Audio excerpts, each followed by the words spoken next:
No one talks about how much you lose when you finally start thinking clearly. I used to confuse emotional chaos with depth and thought overthinking meant I cared. But truthfully, I was just avoiding clarity. And clarity is exactly what this book gave me. Here's 20 things I learned from 101 Essays That Will Change the Way You Think by Brianna Weiss. You're working towards a goal, but you're not uncompromisingly set on one thing for your future.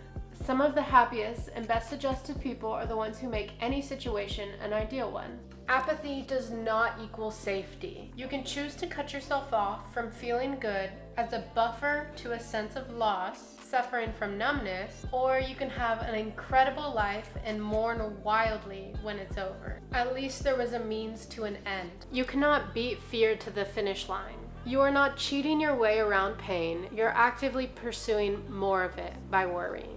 Moving yourself past resistance is a matter of shifting your perception of comfort. My favorite one.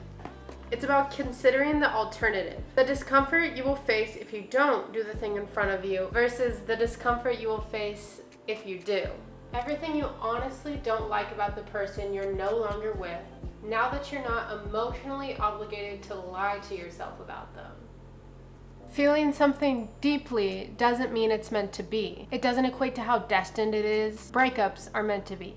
Job losses are meant to be. And hurt feelings and disappointments are too, because they are the most pivotal redirects. If you wait on the feeling of readiness, you'll be waiting forever. And worse, you'll miss the best of what's in front of you.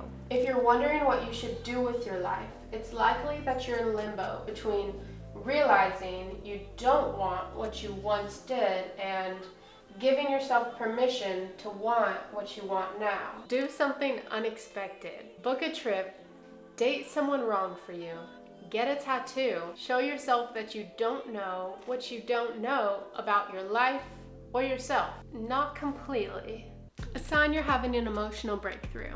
You're experiencing feelings and fears you had when you were a kid. The thoughts, ideas, beliefs, and feelings you kept tucked away were silently guiding your life. Why you shouldn't seek comfort. Familiar discomfort feels the same as comfort, which is why so many people are stuck in ruts or absolutely do not want to change, even when they know it's best for them. Sometimes the point is to experience not knowing and confusion. What is born of your uncertainty is sometimes more important than not having been certain in the first place. Create physical solutions for emotional problems. Negative emotions are just calls to action being ignored through a little mental gymnastics and a lot of justification. Passion is the easy way out when it's not married to logic. As with all things passion is born of, it can only sustain an idea, not a reality. Love. Historically, it has not looked the way we thought it would. And that's because it never looks the way we think it will, or comes the way we think it should. Because the look of it won't actually give us the experience of it, but the pursuit of that will distract us from actually finding something genuine. The things that don't leave your head are not the ones that show you what is meant to be. They're the things that show you what you're still not okay with on your own. If you're trying to fall out of love with the idea of someone, ask yourself, what will having this person next to me make me feel better about? What do I need them to tell me? Someone and the most liberating thought they ever had. I once bought a train ticket for myself and was on a trip that I completely funded and realized I can support myself and I don't have to answer or please anybody else. I work hard so I can live the way I want. If you had to live tomorrow on repeat for the rest of your life, what would you do?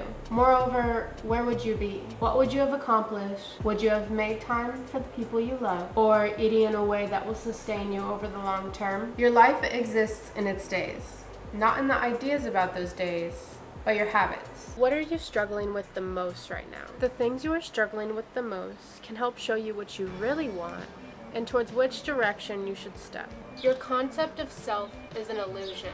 You're more than the limiting definitions and titles, repetitive habits, and jobs and roles provide. If any one of these hit where it hurts, leave a comment and let me know a truth you're still learning to live. And subscribe if you're looking for more intentional content. I encourage y'all to read the whole book, consume with care, and I'll see y'all next time.